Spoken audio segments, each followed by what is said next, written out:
ዶክተር አብይን መጠየቅ የምፈልገው ህዝቡን ማትመራው ከሆነ ህዝቡ ብሶቱን ማትሰማው ከሆነ እግዚአብሔር አንተን በሀገሩ ላይ ዳኛ አድርጎ ካስቀመጠ ድረስ እግዚአብሔር እኮ የሆነ ብልጭልጭ አርግልኝ አላለህም። የሆነ ድምላይት ነገር አርግልኝ አላለህም። የፈጠረው ፍጥረቱን እንድጠብቅለት በአግባብ እንድትመራው ዳሃደጉን እንዳይበደል እንዳይከሰስ ግፍ እንዳይሰራበት በጥበብ እንድትመራው ነው ወንበር ላይ ቁጭ ያደረገ ብታውቅበት ኖሮ። ዛሬ ላይ ግን ክርስቲያኖች እንደዚህ ሲታረዱ፣ ህፃናት እንደዚህ ሲታረዱ፣ የሞቱት ነፍሳት በጅብ እየተቆጠቱ እየተበሉ ዝም ብለ ስታይ አስቻለ? ልጆችክ ራሱ ምን ይሉሃል? ዛሬ መቼስ ትልልቅ ልጆች አሳድጋ እያኖርክ ነው ብዬ አስባለሁ። በአንተ ስልጣን ዘመን እንዲህ አይነት የሞት አዋጅ ታይቶ አይታወቅም። ይሄ ነው በአንተ ስልጣን ዘመን ነው እየሆነ ያለው። በየትኛውም ስልጣን ዘመን ላይ እንደዚህ አይነት አደጋ እኔ ብዙ አይቻልም። ስለዚህ ዶክተር አብይ ለምን ዝም አልክ? ምናልባት አንተ እያለማ ያለውን ልማት እኮ እግዚአብሔር በሰከንዶች ፍርፍራፊ መጥቶ በአንድ ጊዜ ድምጥምጥምጥ አድርጎ ሊያጠፋው ይችላል እኮ። ግን የሰው ልጅ ይበልጣል ከምንም። ሰው ሲኖር ነው ሁሉ ነገር የሚያምረው። ሰው ሳይኖር እንዴት ያምራል? ደስ እያለን እየኖርክ ያለው ደስ እያለ እየበላህ ነው።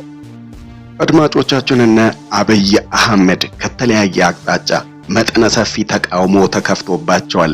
የፋኖን ኃይሎች በትጥቅ ትግል መቋቋም ያልቻሉት እና አብይ አህመድ አሁን ደግሞ የከተማ ተቃውሞችን እያስተናገዱ ይገኛሉ። ህዝቡ በአጠቃላይ ብልጽግና በቃን እና አብይ አህመድ በቁን፣ አብይ አህመድ ስልጣን ልቀቅ፣ ሽመልስ አብዲሳ ስልጣን ልቀቅ የሚሉ ተቃውሞዎች በስፋት እየተሰሙ ይገኛሉ። ሰሞኑን ወይዘሮ አዳነች አቤቤ የአዲስ አበባ ቢሮዎችን ገምገመው ሸልመዋል። ጥሩ ነው መሸላለም። እኛም ድሮ ትምህርት ቤት ሰርተፊኬት ተሰጠን ተሸልመናል። ጥሩ መምህር ስንሆን በአመት ውስጥ አለቆቻችን ሰርተፊኬት በጣም ሰጥ ከዛ ውጪ 100 ብር 200 ብር በፖስታ ታሽጋ ተሰጠ። ለኛ ትልቅ ሞራል ነው። የዛን ጊዜ 200 ብር 20 ሺህ ብር ይችላል። አሁን ግን እየበዛ የመጣው የወይዘሮ አዳነች አቤቤ ሽልማት ውድ የሆኑ መኪናዎችን እስከ 20 ሚሊዮን ብር የሚያወጡ መኪናዎች ሰሞኑን በመንግስት ሚዲያዎች ጭምር እያንዳንዱ መስሪያ ቤትና ግለሰቦች ሲሸለሙ ነበር። ውድ የሆኑ መኪናዎች፣ የቅንጦት መኪናዎች። እንደው የፈለገ ከሰማይ እሳት የሚያወርዱ የቢሮ ኃላፊዎች ቢኖሩ ፋሲል በዚህ ደረጃ ውድ የሆኑ መኪናዎችን፣ የቅንጦት መኪናዎችን መሸለም አሁን ያለው ኢትዮጵያ ኢኮኖሚ ይፈቅዳል? እውነት እኮ ነው የምልህ። ቀንተንባቸው አይደለም። ኖሮን ኢትዮጵያ ኖሮን እንቁና አልማዝ ይሸለም፣ ጥቁር ዲያመንድ ይሸለም፣ በአንገታቸውም አምባርም ይደረግላቸው። በጣም የሚያሳዝነው ግን የኢትዮጵያ ፍዳውን እያየ ሰሞኑን አይታችኋል። አትሌት ኃይሌ ገብረስላሴ የኢትዮጵያ አይከን የሆነ ዘርፎ ሳይሆን ላቡን ጠብ አድርጎ እነ ቀነኒሳ እኔ አደንቃቸዋለሁ። ኢትዮጵያ አትሌቶች ላባቸውን ጠብ አድርገው፣ ኃይሌ ላቡን ጠብ አድርጎ እኮ እንደ ሌላው ዘርፎ እኮ ውጭ ሀገር የሚሰራ አይደለም። አገር ውስጥ እኮ ነው እያለማ ያለው ሲቃጠልበት ብዙ ነገሮቹ። ይሄ ሰው እንኳን አልቻልኩም ግብር መክፈል ስፔሻሊ ፕሮፐርቲ ታክስ ይሄን ያክል የሚያስከፍለኝ ከሆነ አልችልም ብሎ እስከሚጮህ መድረሱ ምን ማለት ነው? እነኚህ ባለሀብቶች እየጮሁ ነገር ኢትዮጵያ ተስፋ የሚሆን እዚህ ጋር ደግሞ አንተ በዚህ ደረጃ ከአቅም ከሀገሪቱ ኢኮኖሚ የሀገሪቱ አቅም ከሚሸከመው በላይ ስትሸልም ምን አተው ነው የሚሸለሙት?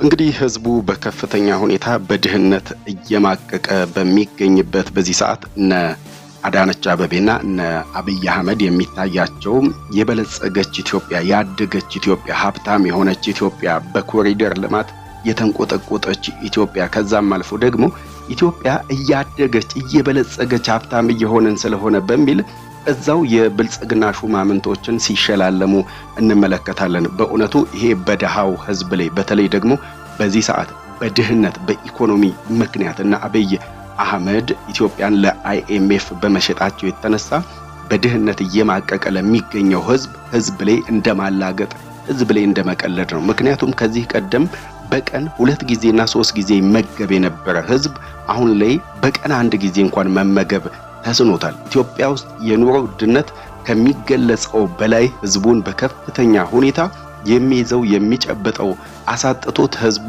ጎብጦ ይገኛል። አብዛኛው ህዝብ ለማኝ እየሆነ ነው የሚገኘው። ህዝቡ የሚመገበው አጥቷል። አይደለም ልጆችን ትምህርት ቤት ማስተማር፣ አይደለም የሕክምና ወጪ ማውጣት፣ ሌላ ወጪውን ተውት፣ የልብስ የጫማ ሌላ የሚባለውን ይሄ የቅንጦት አይደሉም ግን በቃ እንደ ቅንጦት ይውት ልብስን ጫማን ምናምን ተውት። ሰው ያለ ልብስ ያለ ጫማ ማሳለፍ ይችላል። በአንድ ልብሱን እያጠበ አመት ሙሉ መጫማት ይችላል፣ መልበስ ይችላል። አሁን ላይ ግን ህዝቡ በተለይ የሆድ ጉዳይ አንገብጋቢ ጉዳይ ነው። በሀገሪቱ ውስጥ ያለው የኑሮ ውድነት እንደዚህ ህዝቡን በከፍተኛ ሁኔታ አሸማቆት አብዛኛው ህዝብ ለመለመን አደባባይ እየወጣ በሚገኝበት በዚህ ሰዓት የብልጽግና ሰዎች ግን ሀብታም ሆነናል፣ ኢትዮጵያ እያደገች ነው በሚል ከ20 እና ከ30 ሚሊዮን በላይ የሚሆኑ መኪናዎችን ሲሸላለሙ እንመለከታለን። ይሄ በጣም የሚያሳዝንም የሚያሳፍርም ነው። በዚህ የተነሳ ይመስላል እንግዲህ ህዝቡ አሁን ላይ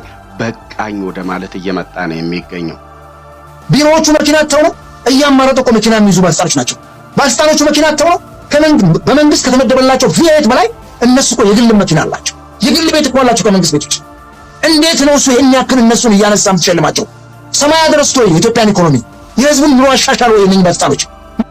እነዚህ የብልጽግና ባለስልጣናት እኮ በ100 ሚሊዮን 150 ሚሊዮን 86 ሚሊዮን ጉቦ በሉ እየተባለ በተደጋጋሚ መግለጫ የሚወጣባቸው እኮ ናቸው። በመንግስት ውስጥ ተሰክስገው በጉቦ በሙስና ህዝቡን እያሰቃዩት ከሚገኘው ባለፈ ከመንግስት ከሚያገኙት ጥቅም ባለፈ ስንት ድሃ እከኩን እያከከ ስንት ድሃ የሚበላው የሚጠጣው ባጣበት በዚህ ሰዓት እነሱ ግን ኢትዮጵያ ሀብታም ሆናለች፣ በልጽጋለች፣ ኢትዮጵያ ትልቅ ሆናለች፣ በዓለም ላይ አለች የምትባል ሆናለች ይላሉ። ለነሱ የኢትዮጵያ ማደግ የኮሪደር ልማት ነው። ያውም ደግሞ ይሄ ከሰሞኑ ዝናብ እንደውም ብዙ አልዘነበም። በዚህ ዝናብ የአባይ ግድብ ኢትዮጵያ መጣ፣ የአባይ ግድብ አዲስ አበባ መጣ ተብሎ እስከሚባል አዲስ አበባ በጎርፍ ተጥለቅልቆ እየተመለከትን ነው። እንግዲህ የኮሪደር ልማቱ ማለት ነው። ስንቶች አልቅሰው፣ ስንቶች አንበተው፣ ስንቶች ተፈናቅለው ተሰርቷል የተባለው የኮሪደር ልማት ህዝቡን ያደህየው የኮሪደር ልማት በጎርፍ ተጥለቅልቆ የስንቱ መኪና የስንቱ ንብረት ሲበላሽ እየተመለከትን ነው የምንገኘው። ምንድነው ያደረጉት? ሙስናው በዚህ በኩል በራሱ የመንግስት አካላት ይጋለጣልና እኔ ለምንድን ነው በየዓመቱ የሚሳለቁብን መኪና ይተሻላል? ሰው እኮ ታክሲ መሄጃ አጥቶ አውቶቡስ መሄጃ አጥቶ እኮ ይቸገራል። ተወዷል ትራንስፖርቱ የለ፣ ዋጋው ውድ ነው። ቤት አልባ በሆኑ ሰዎች ተወራ እያለች በዚህ ደረጃ ለህዝቡ የሚጠቅም ነገር ያ ሁሉ መኪና ከሚሸለም ምን አለ ያ ገንዘብ ሰብስበው ህዝቡን ዳውን አንድ ቦታ ላይ የሚያስፈር መጠለያ የሆነ ነገር ቢሰራ ምን አለበት? ግለሰቦችን በየዓመቱ በዚህ ደረጃ እየሸለሙ መኖር ያስኬደናል? ልክ ነው። መንግስታችን የብልጽግና መንግስት ነው። ድህነት የሚባል እንዲወራ አይፈልግም። ችግር እንዲወራ አይፈልግም። በዚህ መልኩ ምንዘልቅ ከሆነ እንዘልቃለን አብረን፣ ችግር የለውም። ደግሞ እኮ የሚደንቀው ድህነታችሁን እንኳን ደህየውኝ የምበላው የምመገበው አጣሁኝ የኑሮ ውድነቱን መቋቋም አልቻልኩኝም ብሎ መጠየቅ ፖለቲካ ነው፣ ያሳስራል። ምናልባትም ከፍ ሲል ደግሞ ሊያስገድል ይችላል። በሀገሪቷ ውስጥ አሁን ያለው የፖለቲካ ምህዳር ከመጥበቡ የተነሳ ህዝቡ በኑሮ ውድነት እየተፈተነ በጦርነት እየተፈተነ በሌሎች በኢኮኖሚ በሌላ እየተፈተነ ከፍተኛ ዋጋ የሚከፍልበት ከፍተኛ መስዋዕትነት የሚከፍልበት አካሄድ ሳያንስ ደግሞ እነሱንም እድሜያቸውን ያዝነው የኛንም እድሜ ያሳጥረው እንዳንወግታቸውም ጭምር ነግራለሁ። በጣም የሚያሳዝነውና በዚህ ደረጃ መሸላለምን ምን አመጣው? ኢትዮጵያ ውስጥ አሁን ላይ ድህነት እንደ ጸያፍ ነው የሚታየው። የብልጽግና መንግስት ድሃን የሚጸየፍ መንግስት ነው። ድሃን አይወድም፣ ድሃን ይጠላል፣ ድሃን ይጸየፋል፣ ድሃን ከከተማ ያጸዳል፣ የኔ ቢጤዎችን ያጸዳል። የምበላው አጣው የምመገበው አጣው ብሎ አደባባይ ላይ ሌሎችን መጽዋዕት የሚጠይቁትን በመኪና እያፈሱ እየወሰዱ የሆነ ካምፕ ውስጥ ይከቷቸዋል። ምናል ካምፕ ውስጥ ከተዋቸው እንኳን ምግብ ቢሰጧቸው ልብስ ቢሰጧቸው በመድኃኒት እጥረት በተላላፊ በሽታዎች ሲሞቱ እንመለከታቸዋለን። ይሄ የብልጽግና ዘመን በጣም የሚያሳዝን አደገኛ ዘመን ሆኗል። እንግዲህ የብልጽግና ሰዎች ሀገሪቷን ሀብታም ትሆናለች፣ ሀብታም እየሆነ ነው፣ ያበለጸግናት ነው ይላሉ። ግን የሚያበለጸጓት ድሃ ጠል ናቸው። ይሄ መንግስት ድሃ ጠል ብቻ አይደለም፣ ሀብታም ጠል ነው። ሀገሪቱ ውስጥ ሀብታም መሆን አይቻልም። በኢትዮጵያ ውስጥ ሀብታም ከሌለ ድሃው እንዴት ነው ሰርቶ መኖር የሚችለው? ለድሃው እኮ ሀብታም ያስፈልጋል። ስራ የሚፈጥሩ ካምፓኒዎችን ድርጅቶችን የሚያስፋፉ ሰዎች ያስፈልጋሉ። አቅመ ደካሞች ደግሞ እነዚህ ካምፓኒዎች ውስጥ እነዚህ ሀብታሞቹ በሚሰሯቸው ድርጅቶች ውስጥ እየተጠጉ ህይወታቸውን ይገፋሉ፣ ኑሯቸውን ይገፋሉ፣ ቤተሰቦቻቸውን መምራት ይችሉበታል። አሁን ላይ ግን አገሪቷ በተለይ በህዝቡ ላይ የሚጣለው ግብር በህዝቡ ላይ የተለያየ ምክንያቶች እየተፈለጉ የሚሰበሰበው ገንዘብ ህዝቡ በከፍተኛ ሁኔታ ይሄ መንግስት ድሃ ጠል ብቻ ሳይሆን ሀብታም ጠል መንግስት መሆኑንም የሚያሳይ ነው። እንግዲህ ሆቴሎች ከሆቴል ተረፍራፊ ምግቦች ይወጣሉ። ይሄ ቡሌ የሚባል ከሰው ፊት የሚነሱ ምግቦች ለደሆች ይሰጣል። ምክንያቱም ኢትዮጵያ ድሃ ብቻ አይደለችም፣ የድሃ ህዝብ የሞላባት ሀገር ነች። አብዛኛው ሰው ስራ የለውም። ምክንያቱም ስራ የሚባል የለም። ስራ ጠል ህዝብ ሆኖ ሳይሆን ስራ የለም። ይሄ በሆነበት ሁኔታ ምግብ ማግኘት የማይችሉ መመገብ የማይችሉ የዕለት ጉርሳቸውን መሸፈን የማይችሉ መስራት እየቻሉ ግን አቅም እያላቸው ግን ስራ ባለመኖሩ የተነሳ ምግብ ማግኘት የማይችሉ ወደ ተለያዩ ሆቴሎች እየሄዱ ምግብ ይጠይቃሉ።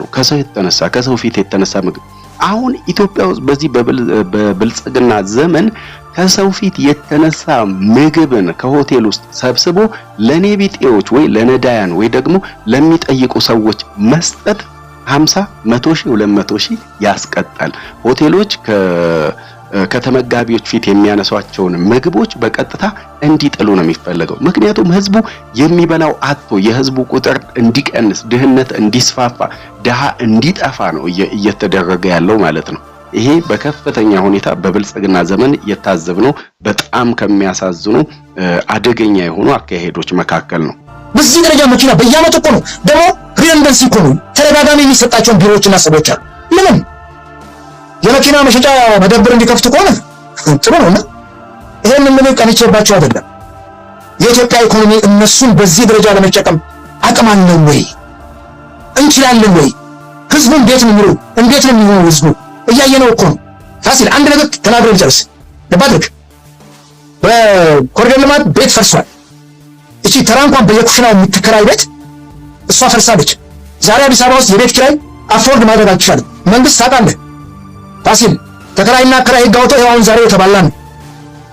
አከራይ ተከራይ ይጨምራል፣ ተከራይ ደግሞ መጨመር አይችልም ይላል። አከራይ ደግሞ እንዴም ብሎ መቆቆማጅ ይሄን ሁሉ ዝጉ ሲከተል ዛሬ በየአቅጣጫው የፈረሰው ስንቱን ዳያችኋል መሰል። ዛሬ ከትግራይ በጣም ብዙ ህዝብ ተሰዶ አዲስ አበባ ገብቷል። በዚህ በጦርነቱ ግዴለም ውጊያ የሚበለው መንግስት ከአማራ ክልል ከኦሮሚያ የሚመጣው ከተለያየ አቅጣጫ የሚመጣው አዲስ አበባን ቶታሊ ይወሩታልና ይሄ ቢያንስ የሚበላው ባይጣ እንኳን የሚያድርበት ያስፈልገዋልና በዚህ ደረጃ ባጣንበት ዘመን ይሄን ያክል መሸላለም ፋሲል በጣም ከባድ ነው። ምን እንብላ? ከኑሮ ውድነት ነው የሁሉ ነገር የመጣብን። ምን እንቅመስ? ይሄ ሁሉ ይመጣብን። ብልጽግና አደጋችሁ፣ ለመለማችሁ፣ በለጸጋችሁ ነው የሚለው። ህዝቡ ግን ምን እንብላ? የምንጠጣው አጣን። የኑሮ ውድነቱን መሸከም አልቻልንም። መንግስት ሄደን መመልከት አልቻለም። የኑሮ ውድነቱን ይቀነስ። በተለይ ደግሞ ገንዘብ ዲቫሉዌት ከሆነ በኋላና ገንዘብ ከተዳከመ በኋላ ወይም አብይ አህመድ ገንዘብን ለአይኤምኤፍ አሳልፈው ከሸጡ በኋላ የኢትዮጵያ ገንዘብ የመግዛት አቅሙ ተዳክሟል ብቻ አይደለም 100% የመግዛት አቅሙ ሞቷል። ከዚህ ቀደም በ100 ብር የሚገዛ እቃ አሁን በ1000 አይገዛም። በከፍተኛ ሁኔታ የኑሮ ውድነቱን ካባባሱ ምክንያቶች መካከል እና አብይ አህመድ ከአይኤምኤፍ ገንዘብ ለመበደር ሲሉ የኢትዮጵያን ገንዘብ አሳልፈው ሰጡ፣ ጣሉት። ህዝቡም በከፍተኛ ሁኔታ በኑሮ ውድነት ወደቀ። ይሄው አደባባይ ወጥተው ምን እንብላ ምን እንጠጣ ሰርተን እንኳን እንዳንበላ ስራ የለም። ሌላው ደግሞ መንግስት ደግሞ ድሃ ጠል ሆነ ብለው እንዲህ ህዝቡ አደባባይ እየወጣ ሲያለቅስ ማየት በጣም የሚያሳዝን ጊዜ ነው። ኑሮ ውድነት ነው። ኑሮ ደግሞ እዚህ ጋር የሚስተካከለው ነገር ሰው ጎዳና ላይ ለምን ወደቀ ብሎ ጎዳና ላይ ያሉ ሰዎች በምን አይነት ሁኔታ ነው ጎዳና ላይ ሊወጡ የቻሉት? በቤተሰብ እኔ አሁን ዛሬ ጎዳና ላይ እየወጣሁኝ ሞታለን። ሀቁ ይሄ ነው። ህዝቡ ጎዳና ላይ ብቻ አይደለም ድሃ ጠል መንግስት ስለሆነ ጎዳና ላይ የሚወጡትንም እየሰበሰበ እያፈሰ ወደ አንድ ማጎሪያ ይከታቸዋል። እና አዳነች አበቤ ሼም የሚባል የለባቸው፣ ምንም አይሸማቀቁም፣ እፍረት የሚባል የላቸው። ምክንያቱም ለድሃው ማህበረሰብ በአዲስ አበባ የተለያዩ አካባቢዎች ላይ መመገቢያ ጣቢያዎችን ከፍተናል። ስለዚህ የተመጣጠነ ቆንጆ ጽድት ያለ ምግብ ልትመገቡ ትችላላችሁ፣ ወደ አንዱ ጣቢያ ጎራ ያላችሁ ብለው ህዝብ ላይ ያላግጣሉ። በአዲስ አበባ 1 እና 2 መመገቢያ አለ። እሱም ደግሞ የተወሰኑ ህፃናቶችን መመገብ የሚችል ማለት ነው። ህዝቡ የሚፈልገው መመገቢያ ጣቢያ እንዲከፈትለት አይደለም። ህዝቡ የሚፈልገው የኑሮ ውድነቱ እንዲቀንስለት ነው። በተለይ ደግሞ የአስቤዛ ዋጋ እንዲቀንስለት ነው። ዘይት በ3000 ተገዝቶ አስባችሁታል? የ5 እና የ6000 ደሞዝተኛ ህዝብ ያለባት ነች ኢትዮጵያ። ከፍተኛው 10000 ነው። እንግዲህ 10000 እየተከፈለው አንድ ሰው 5 እና 6 ቤተሰብ የሚያስተዳድሩ ሰዎች አሉ። በወር ዘይት ከ3000 በላይ 3000 ብር ነው። እንግዲህ 5 ሊትር እንኳን ይገዛ ተብሎ ቢባል ማለት ነው። ሌላውን ተውት። ልጆች አስተምረው የልጆች የልብስ የትምህርት ቤት በፍጹም መኖር የማይቻልበት አደገኛ ጊዜ ነው የሆነው። የትምህርት ቤት ክፍያ ፈጽሞ የሚታሰብ አይደለም። 5 እና 6000 ብር አንድ ተማሪ ለማስተማር አዲስ አበባ ከተማ ውስጥ ማለት ነው። ይሄ በሆነበት ሁኔታ መንግስት የኑሮ ውድነቱን እንዲቀንስ በተለይ ደግሞ በአስቤዛ ላይ በአጠቃላይ ይሄ ቤዚክ የሆኑ ኒዶች ላይ የኑሮ ውድነት እንዲቀንሱ መንግስት በከፍተኛ ሁኔታ ስራዎችን መስራት ይጠበቅበታል። የህዝቡን ድምጽ ማዳመጥ አለበት። ህዝቡ መበላው አጣው ሲል ምትበላው አላጣህም ሆን ብለህ ነው የኔን ገጽታ ለማበላሸት ነው የሚለው ብልጽግና። የትኛው ገጽታ ነው የብልጽግና ገጽታ ነው የሚበላሸው? ብልጽግና ቀድሞ ገጽታው የተበላሸ አይደል እንዴ? አገሪቷ በጦርነት እየታመሰች ባለችበት ያውም ደግሞ የውጭ ጠላት መጥቶ ሳይሆን በእርስ በርስ ጦርነት አገሪቷ እየታመሰች ባለችበት በዚህ ሰዓት ላይ አንድ ሰው የምበላው አጣሁኝ ብሎ ሲል ሆን ብላችሁ የብልጽግናን ገጽታ ልታበላሹ ከዚህ በላይ ከወንድማማቾች ጦርነት በላይ እናትና አባትና ልጅን ከማጋደል በላይ የገጽታ መጥፋት አለ እንዴ? የትኛው የኢትዮጵያ ገጽታ ነው ደግሞ አጓጊ ሆኖ የኢትዮጵያን ገጽታ ልታበላሹ ነው ተብሎ የሚባል? አገሪቷ በጦርነት ደም አይደል እንዴ እየታጠበች ያለችው? ወደ ኦሮሚያ ክልል ከተሞች ሄዱ፣ ወደ አማራ ክልል ከተሞች ሄዱ። እንግዲህ መንግስት የፋኖን ኃይሎችን ቢሆን በጥቂት ጊዜ ያጠፋለሁ ደመሰሳለሁ ብሎ የገባበትን ጦርነት ማሸነፍ ተስኖት አገሪቷ በከፍተኛ ሁኔታ ዋጋ እየከፈለች አይደል እንዴ? ክልሉ እየወደመ አይደል እንዴ? ሆስፒታሎች፣ የጤና ተቋማት፣ ሲቪል ማህበራት በአጠቃላይ ሲቪል ሰርቪሶች እየወደሙ አይደል እንደሚገኙት? ከዛም አልፎ ደግሞ ክቡር የሆነው በፈጣሪ አምሳል የተፈጠረ የሰው ልጅ ህይወት እየተቀጠፈ አይደል እንዴ? በጦርነቱ ላይ በውጊያው ላይ ምንም ተሳትፎ የሌላቸው እናቶች፣ ሴቶች፣ አቅመ ደካማ ህፃናት አይደሉ እንዴ እየተገደሉ የሚገኙት? ነገ ትውልድ ይፈራበታል ተብሎ የሚባል ትምህርት ቤት በድሮን እየነደደ አይደል እንዴ? የሃይማኖት ቦታዎች፣ የሃይማኖት ተቋማት፣ ገዳማት በድሮን ጥቃቶች እየወደሙ አይደል እንዴ? ከዚህ በላይ ገጽታዋ የተበላሸ ኢትዮጵያ አለች እንዴ? ህዝቡ አሁን የመበላው አጣው የኑሮ ውድነቱን መቋቋም አልቻልኩኝም ብሎ ስላለ ነው እንዴ የኢትዮጵያን ገጽታ ልታበላሹ ነው፣ የብልጽግናን ገጽታ ልታበላሹ ነው የሚባለው? አገሪቷ በደም እየታጠበች ሰላም በሌለበት እገታ በተባባሰበት 100 እና 200 ሰው ሙሉ ባስ በአንድ ቀን እየታገተ እየጠፋ እየተወሰደ በሚሊዮን ገንዘብ እየተጠየቀበት ይሄንን ዓለም የማያውቅ ነው እንደሚመስለው ብልጽግና። እሱ ግን ገጽታዬን ልታበላሹ ይላል። የኢትዮጵያ ገጽታ ቀድሞም የተበላሸ ነው። በተለይ በዚህ በ8 ዓመት ውስጥ የኢትዮጵያ ገጽታ የተበላሸውን ያክል ከዚህ ቀደም እንደዚህ የኢትዮጵያ ገጽታ ተበላሽቶ ብሎ ለማለት ለኔ በጣም ይከብደኛል። ምክንያቱም የኑሮ ውድነት የተባባሰበት ሀገሪቷ በጦርነት እየታመሰች ይጠላናል። አዎ ይጠላናል። የጠላን ደግሞ ያሳድደናል። ያሳደደን ያስረናል። ያስረን ይገፋናል። የገፋን ይገለናል። ዮዲት 40 ዘመን ስትዋጋ ኖረች። ዮዲት አለፈች፣ ቤተክርስቲያን ግን አለች። ግራኝ መጣ 15 ዓመት ተዋጋት። ግራኝ አለፈ፣ ቤተክርስቲያን ግን አለች። አዮ ደርግም መጣ እንደዚሁ ቤተክርስቲያን ተዋጋት። ደርግ አለፈ፣ ቤተክርስቲያን ግን አለች። ኢህአዴግ መጣ ተዋጋት። ኢህአዴግ አለፈ፣ ቤተክርስቲያን ግን አለች። ብልጽግና መጣ ይዋጋታል። እሱ ያልፋል፣ ቤተክርስቲያን ትቀጥላለች። ወዳጅ ይላ እንዳይመስሉ። በተለይ ደግሞ በዚህ በ8 ዓመት ውስጥ የኢትዮጵያ ኦርቶዶክስ ተዋሕዶ ቤተክርስቲያን ተሳዳጅ የሆነችበት ጊዜ ላይ ነው የምንገኘው። የኢትዮጵያ ኦርቶዶክስ ተዋሕዶ ቤተክርስቲያን ምዕመን መሆን የሚያስገድልበት ከባድ ጊዜ ላይ ነው የምንገኘው። በመላው የኦሮሚያ ክልል ከተሞች ውስጥ የኢትዮጵያ ኦርቶዶክስ ተዋሕዶ ቤተክርስቲያን ምዕመን በማንነታቸው ላይ ያነጣጠረ መጠነ ሰፊ ግድያዎች ይፈጸሙባቸዋል። ከሰሞኑ እንኳን ኢሰመኮ አንድ ሪፖርት አውጥቷል። ኢሰመኮ እንግዲህ የመንግስት የሰብአዊ መብት ኮሚሽን ነው። የመንግስት ሆኖ ግን በኦሮሚያ ክልል ከተሞች ውስጥ በአማራ ተወላጆች ላይና በኢትዮጵያ ኦርቶዶክስ ተዋሕዶ ምዕመን ላይ የሚፈጸመውን ግፍና በደል የብልጽግና ሰዎች በማይወዱት መንገድ አጋልጧል። ኢሰመኮ በጥቂቱ እያለ ነው የገለጸው። እንግዲህ በጥቂቱ ከ500 በላይ ንጹሃን ዜጎች በእምነታቸው ብቻ ኦርቶዶክስ በመሆናቸው አማራ በመሆናቸው ብቻ በአንድ ዓመት ውስጥ እየተለዩ እንደተገደሉ ይገልጻል። ታዲያ ይሄ በኢትዮጵያ ኦርቶዶክስ ተዋሕዶ ቤተክርስቲያን ላይ የሚፈጸመው ግፍና በደል በተለይ ደግሞ እነ አብይ አህመድ ወደ ስልጣን ከመጡ በኋላ ተባብሶ የቀጠለበት ሁኔታ ነው ያለው። ይህም የሚፈጸመው ደግሞ በኦሮሚያ ክልል ከተሞች ውስጥ ከምን ጊዜውም በላይ ተባብሶ የቀጠለበት ጊዜ ላይ ነው የምንገኘው።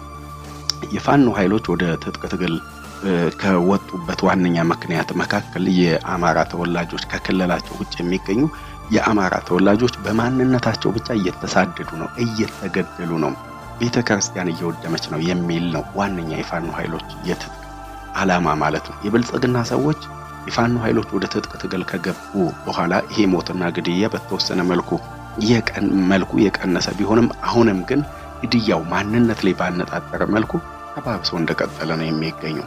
ታዲያ በኢትዮጵያ ኦርቶዶክስ ተዋሕዶ የቅዱስ ሲኖዶስ አባቶች በተደጋጋሚ መግለጫዎችን ያወጣሉ። ምዕመኖቻችንን አትግደሉ፣ ቤተክርስቲያንን አታውድሙ።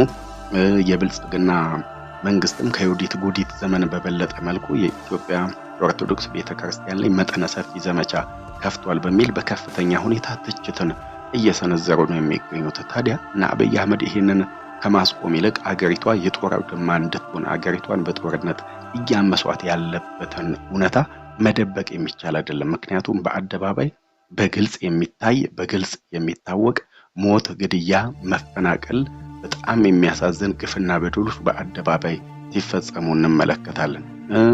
የብልጽግና ሰዎች ደግሞ በጣም የሚያሳዝነው በቅዱስ ሲኖዶስ ውስጥ የሚገኙ አባቶችን በመከፋፈል በአንድነት እንዳይቆሙ ለምዕመኖቻቸው ድምጽ እንዳይሆኑ በቤተክርስቲያን ላይና በምዕመን ላይ የሚፈጸመውን ግፍ፣ በደል፣ ግድያ አባቶች የቅዱስ ሲኖዶስ አባቶች በአንድነት ቆመው እንዳያወግዙ ሆን ብለው የብልጽግና ሰዎች የራሳቸውን ጳጳሳት ወደ ቅዱስ ሲኖዶስ አሾልከው አዝልቀው በማስገባት በአባቶች መካከል ሁሉ ልዩነትን አስፍተዋል። አሁን በቅዱስ ሲኖዶስ ውስጥ የሚገኙ ለህዝብ የሚወግኑ ከህዝብ ጎን የሚቆሙ ከቤተክርስቲያን ጎን የሚቆሙ ለእምነታችን ለምዕመናችን ለሃይማኖታችን እንሞታለን የሚሉ አባቶች እንዳሉ ሁሉ ለአንድ ቤተክርስቲያን ሕይወታችንን መስዋዕትነት እንከፍላለን የሚሉ አባቶች እንዳሉ ሁሉ ለብልጽግና ዋጋ እንከፍላለን፣ ለብልጽግና እንሞታለን፣ ለብልጽግና እንገዛለን፣ ለብልጽግና እናገለግላለን ያሉ አባቶችም እዚሁ ቅዱስ ሲኖዶስ ቤተ እምነት ውስጥ ገብተው ይገኛሉ።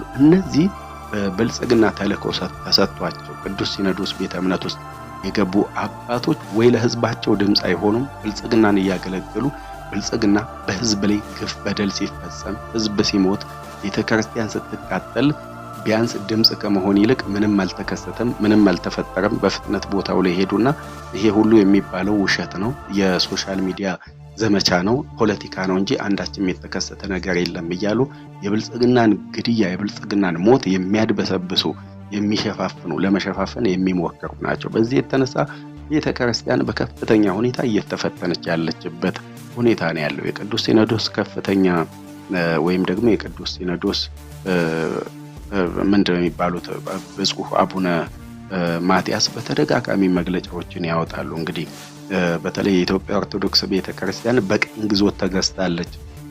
የኢትዮጵያ ኦርቶዶክስ ቤተክርስቲያንን በቀኝ ግዞት የገዛት ደግሞ በስልጣን ላይ የሚገኙት ናቸው። እነዚህ ሰዎች ቤተክርስቲያንን ንቀዋል፣ ህዝብን ንቀዋል። እነዚህ ሰዎች ከመካከላችን የማናስወግድ ከሆነ ምዕመኖቻችንን እንኳን መጠበቅ አንችልም። አሁን ላይ ያለው መንግስት ከዮዲት ጉዲት ዘመን በከፋ መልኩ ሀገሪቷ የጦርነት አውድማ ሆናለች፣ ጦርነት አቁሙ በሚል በተደጋጋሚ መግለጫዎችን ሲያወጡ እንመለከታለን። ወዳጆቻችን፣ የቻናላችን ተከታዮች ስለምትከታተሉን ስለምታደምጡን ከልብ አመሰግነን። በቀጣይ ቪዲዮቻችን ደግሞ እንደዚሁ እስከምንገናኝ ሰላም ጤና በያላችሁበት ይብዛልን እያለን እኛ ከወዲሁ ተሰናበትናችሁ። ሰላም ሁኑልን።